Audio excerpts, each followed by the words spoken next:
ছাত্ৰ ছাত্ৰীসকল সিদিনা আমি পাৰ্ট 1ত ডিছকাছ কৰিছিলোঁ 50টা কুৱেশ্যন ক্লাছ 12ৰ বুৰঞ্জী বিষয়ৰ।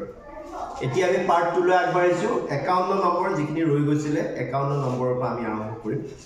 এতিয়া তোমালোকে অলপ মন দি প্ৰশ্ন আৰু উত্তৰখিনি শুনি যাবা। এতিয়া 51 নম্বৰ প্ৰশ্নটো আমাৰ আছিলে ফাতিহা ইব্ৰিয়াৰ লেখক কোন? ইয়াৰ শুদ্ধ উত্তৰটো হৈছে ইবন মহম্মদ ৱালি আহমদ। পীৰ শব্দৰ অৰ্থ কি? চুফিবাদৰ আধ্যাত্মিক গুৰুসকলক পীৰ বুলি কোৱা হয়। শংকৰদেৱে প্ৰচাৰ কৰা ধৰ্মটোৰ নাম কি? শংকৰদেৱে প্ৰচাৰ কৰা ধৰ্মটোৰ নাম হ'ল একশৰণ ভাগৱতী ধৰ্ম বা বৈষ্ণৱ ধৰ্ম।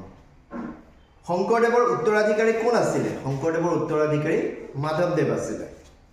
আজান পীৰৰ প্ৰকৃত নাম কি আছিলে? শ্বাহ মিলান।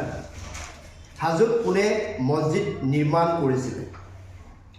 হাজোত গিয়াছুদ্দিন আউলিয়াই পোৱামক্কা নামেৰে এটা দৰগাহ প্ৰতিষ্ঠা কৰিছিলে। তেওঁ এপোৱা মাটি মক্কাৰ পৰা আনি পেলাই ইয়াত প্ৰতিষ্ঠা কৰিছিলে আৰু সেই দৰগাহটোকে পোৱামক্কা নামেৰে জনা যায়। কোনে গড়গাঁৱত আহোমৰ ৰাজধানী পাতিছিলে? চুক্লেংমুঙে 1540 চনত। চকৰিফেটি বুৰঞ্জী কোনে ৰচনা কৰিছিল? নুমলী বুঢ়াগোহাঁই। ইয়াণ্ডাবু সন্ধি কোন চনত সম্পাদিত হৈছিলে? 1826 চনৰ 24 ফেব্ৰুৱাৰীত। ইষ্ট ইণ্ডিয়া কোম্পানী আৰু মানসকলৰ মাজত, মান মানে বাৰ্মিজবিলাকৰ মাজত। কেপ্টেইন ৱেলছ অসমলৈ কিয় আহিছিলে?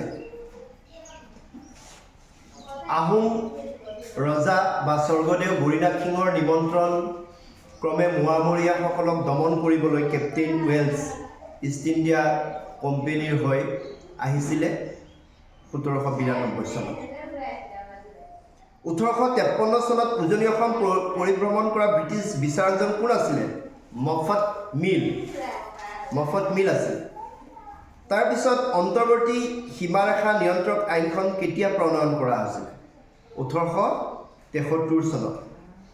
Bengal Eastern Frontier Regulation Act 1873ৰ আণ্ডাৰত ইনাৰ লাইন পাৰ্মিট প্ৰথাটো প্ৰথম আৰম্ভ কৰা হৈছিলে। ব্ৰিটিছৰ শাসনৰ বিৰুদ্ধে অসমত কোনে বিদ্ৰোহ কৰিছিলে? এইটো শুদ্ধ উত্তৰটো হৈছে গোমধৰ কোঁৱৰ। মণিৰাম দেৱান কোন আছিলে? মণিৰাম দেৱান চিপাহী বিদ্ৰোহৰ অসমত তেওঁ প্ৰথম ইষ্ট ইণ্ডিয়া কোম্পানীৰ বিৰুদ্ধে আন্দোলন কৰা ব্যক্তি আছিলে। প্ৰথম অসমৰ শ্বহীদ মানে ইষ্ট ইণ্ডিয়া কোম্পানীৰ বিৰুদ্ধে থিয় হোৱা ব্যক্তি। কোন চনত মণিৰাম দেৱানক ফাঁচি দিয়া হৈছিলে? 26 ফেব্ৰুৱাৰী 1858 চনত। বেৰী হোৱাইট মেডিকেল স্কুল ক'ত স্থাপিত হৈছিল? এইটো ডিব্ৰুগড়ত 1900 চনত আৰু পিছলৈ এইখনেই অসম মেডিকেল কলেজ হিচাপে স্বীকৃতি লাভ কৰিছিলে। গতিকে অসমৰ প্ৰথম মেডিকেল কলেজ সেইখন অৰিজিনেলি কি আছিলে? Barry white medical. এখন বেৰী হোৱাইটেই প্ৰতিষ্ঠা কৰিছিলে, ব্ৰিটিছ অফিচাৰ আছিলে তেওঁ। কানিংহাম চাৰ্কুলাৰ কোন চনত প্ৰণয়ন কৰা হৈছিলে? 1930 চনত।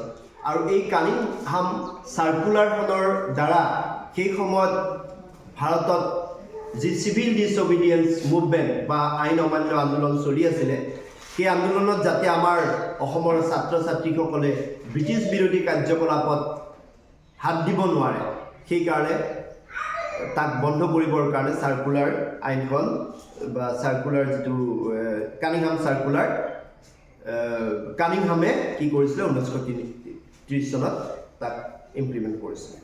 স্বাধীন অসমৰ প্ৰথম মুখ্যমন্ত্ৰী কোন আছিলে? গোপীনাথ বৰদলৈ। আৰু প্ৰথম অৱস্থাত তেওঁক প্ৰধানমন্ত্ৰী বুলি কোৱা হৈছিলে। হৰপ্পা সভ্যতাত শস্য গুৰি কৰিবলৈ ব্যৱহাৰ কৰা সঁজুলিবিধৰ নাম কি আছিলে? সেইটো হ'ল জাক। হগিঅ'গ্ৰাফী মানে কি? হগিঅ'গ্ৰাফী হ'ল জীৱনচৰিত পুথি। সাধু সন্ত বা মহাপুৰুষসকলৰ জীৱনচৰিত পুথিক কি বুলি কোৱা হয়? হগিঅ'গ্ৰাফী। তাৰপিছত ৰাল্ফ ফিটছ কোন আছিলে? 1585 খ্ৰীষ্টাব্দত ইষ্ট ইণ্ডিয়া কোম্পানীৰ এজন তেওঁ পৰ্যটক আছিলে আৰু তেওঁ মোগল সম্ৰাট আকবৰৰ ৰাজসভাত আহিছিলে, তেওঁক দৰ্শন কৰিছিলে আৰু এজন তেওঁ ব্ৰিটিছ কি আছিলে পৰিব্ৰাজক আছিলে। ঠিক আছে, আজিলৈ আমি তোমালোকৰ লগত এইখিনি আলোচনা কৰিলোঁ। Thank U.